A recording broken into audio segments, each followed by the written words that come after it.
सामाजिक क्षेत्रातली जी मंडळी आहे, ती फार भाबडेपणाने या सगळ्या राजकीय संघर्षाकडे बघतायत असं माझं म्हणणं आहे. म्हणजे आपण एखादी व्यक्ती ही अमुक पक्षामध्ये असली, की आपण त्या व्यक्तीला एका विचारधारेचं समजतो आणि ती व्यक्ती दुसऱ्या कुठल्या पक्षामध्ये असली, की त्या व्यक्तीला आपण वेगळ्या विचारधारेचं समजतो. म्हणजे व्यक्ती कुठल्या राजकीय पक्षामध्ये आहे, त्याच्यावरून आपण त्यांचं विभाजन करतो आणि त्या विचारांची त्यांना समजतो. खरं म्हणजे एखाद्या व्यक्तीचा विचार अमुक एका विचारांचे आहे, ते कसं कशावरून ठरलं पाहिजे? तर त्या व्यक्तीचं स्वतःचं जे वर्तन आहे, विचार आणि वर्तन यांची सांगड जी असली पाहिजे, त्याच्यावरून ठरायला पाहिजे. आपल्याकडे संविधानिक, पुरोगामी वगैरे हे जे सगळं ठरवलं जातं, ते तुम्ही कुठल्या राजकीय पक्षामध्ये काम करता त्याच्यावरून ठरवलं जातं. आणि मग आता सध्या भारताच्या राजकारणामध्ये पण काय झालं, की त्याचंच प्रतिबिंब महाराष्ट्रामध्ये सुद्धा उमटत आहे, की जोपर्यंत एकनाथ शिंदे वगैरे सगळी जी मंडळी आहे, ती उद्धव ठाकरेंबरोबर होती, शिवसेनेमध्ये होती आणि शिवसेना मवियामध्ये सामील होती. तेव्हा मवियामधले सगळे घटक हे पुरोगामी विचारांचे संविधानिक विचार आहेत. जेव्हा ते फुटले आणि ते भारतीय जनता पार्टीकडे गेले, की त्याच्यानंतर ते संविधानाच्या विरोधी, जातीवादी विरोधी वगैरे, वगैरे अशा पद्धतीचे झाले.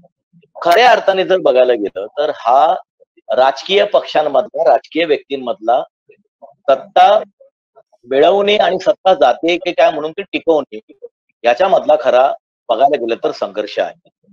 भारतीय जनता पार्टीला विशेष करून विरोध का करावा लागतो?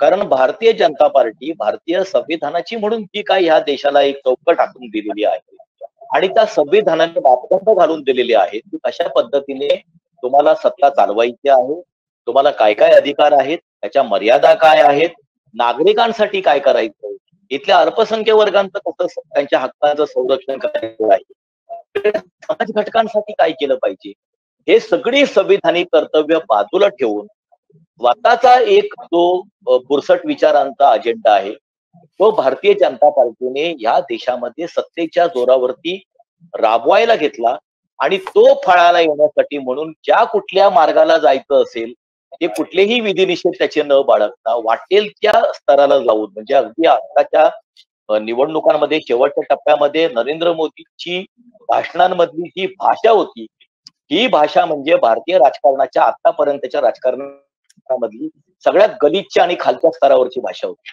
तर ह्या पद्धतीने त्यांना आपला अजेंडा राबवण्यासाठी त्यांनी प्रत्येक राज्यामध्ये यंत्रणांचा वापर, फोडाफोडीचं राजकारण, लोकांना घाबरवून त्यांना दहशत टाकून आपल्या पक्षामध्ये घेऊन ताकद आपली वाढवायची आणि कसंही करून ही सत्ता आपण टिकून त्या सत्तेच्या माध्यमातून आपला जो छुपा अजेंडा आहे तो राबवायचा. हे एकूणच भारतीय जनता पार्टी, त्यांची मातृ संघटना आर-एस-एस वगैरे या सगळ्यांचा खरं म्हणजे हा त्यांचा मुख्य अजेंडा आहे. बाकी विकासाची कामं, अमुक-तमुक योजना वगैरे हे कुठलंही सरकार आलं तरी ते करत असतं आणि त्याचा फार म्हणजे भारतीय जनता पार्टीला त्याचं फार मोठं श्रेय देण्याचं कारण नाही. मुख्य जे त्यांनी हे वाटोळा करण्याचं देशाची जी एक सामाजिक वीड होती एकूणच, त्याची वाटोळा करण्याचं जे काम केलं त्यामुळे भारतीय जनता पार्टी डोळ्यामध्ये आली आणि देश त्याच्या भोवती एकवटला. इव्हन भारतीय जनता पार्टीचे जे समर्थक आहेत, ते सुद्धा संभ्रमामध्ये गेले, की ज्यांच्यावरती आपण आरोप करतो, समाज माध्यमामध्ये ज्यांना आपण ट्रोल करतो, करप्टेड म्हणून, मग ते अजित पवारांपासून ते अगदी छगन भुजबळ वगैरे, वगैरे सगळी मंडळी असतील. एका रात्रीमध्ये ते बघतात, की ती ह्यांच्या मांडीवरती बसलेली असतात. किंवा एकनाथ शिंदेचं जे फोडाफोडीचं राजकारण झालं आणि त्यांचा तो गुवाहाटी पर्यंतचा जो प्रवास आणि त्यानंतर सगळ्या गोष्टी कायद्याच्या चौकटीमध्ये सुस्पष्ट असताना म्हणजे मला इथे सांगायला म्हणजे मुद्दाम मी सांगेन त्याचा उल्लेख करेन, की ज्या वेळेला शिवसेनेतली फटाफूट झाली होती जून 22 मध्ये, तर त्याच वेळेला त्याच आठवड्यामध्ये माझ्या वेबसाईटला मी जे आर्टिकल लिहिलं होतं, त्याच्यामध्ये 10व्या शेड्यूलमध्ये काय आहे, काय-काय तरतुदी आहेत, सगळं व्यवस्थित केलेलं होतं. तेच नंतर सुप्रीम कोर्टामध्ये वगैरे, वगैरे सगळ्या आदेशांमध्ये आलं. याचा अर्थ माझ्यासारख्या एका सामाजिक सामान्य कार्यकर्त्याला कायद्यातल्या सगळ्या तरतुदी कळतात आणि त्या यंत्रणांना कळत नाही, निवडणूक यंत्रणाला कळत नाही, असं काही शक्यता नव्हती. असं असताना सुद्धा त्या पद्धतीने सगळ्या सत्तेचा वापर करून एकतर्फी निर्णय दिले गेले आणि फाटाफूट करण्यात आली शिवसेनेमध्ये, राष्ट्रवादीमध्ये. त्याच्यात सुद्धा तुलनेने शरद पवारांपेक्षा ही जास्त सहानुभूती ही उद्धव ठाकरे यांच्या बाजूला होती असं माझं निरीक्षण आहे. एकंदरीत समाज माध्यमांमध्ये असतो किंवा आपण बाहेर जे वावरत असतो, वावरत असताना उद्धव ठाकरेंबद्दलची त्यांच्याबद्दलची सहानुभूती जनमानसामध्ये आहे हे आपल्याला वारंवार निवडणुकीच्या आधी सुद्धा आणि नंतरच्या निवडणुकीच्या काळामध्ये सुद्धा दिसून येत होतं. त्यांचं चिन्ह काढून घेतलं, त्यांना मशाल चिन्ह दिलं, त्या नवीन निशाणीसह ते लढवू शकतील का असा एक प्रश्न होता.